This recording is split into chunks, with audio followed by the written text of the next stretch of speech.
Hello guys, আজকে পুঁটি মাছ দিয়ে কলমি শাক দিয়ে রান্না করব। এইখানে দেখো সবজি ভেজে নিচ্ছি, আলু, বেগুন, গাঁঠি কচু ফোড়নে দিয়েছিলাম, জিরে, শুকনো লঙ্কা। সবজি ভাজা হয়ে গেছে, এবার এর উপরে দিয়ে দেবো কেটে রাখা কলমি শাক। কলমি শাক দিয়ে পুঁটি মাছ রান্না হবে।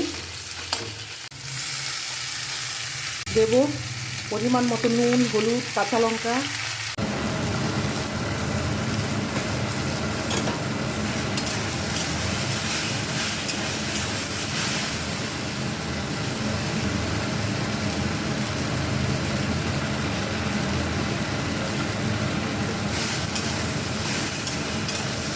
সবজির সঙ্গে শাক ভাজা হয়ে গেছে, এবারে দিয়ে দিচ্ছি জল।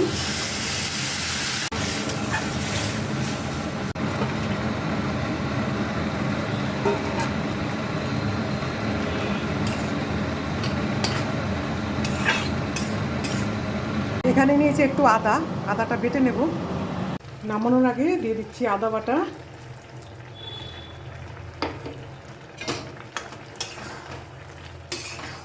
চা লাগবে না খেতে, ভাতের সঙ্গে সেই স্বাদ।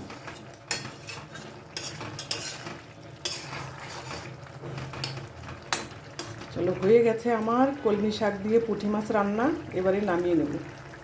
তৈরি হয়ে গেল শাক দিয়ে মাছ। তোমাদের কেমন লাগলো অবশ্যই জানিও।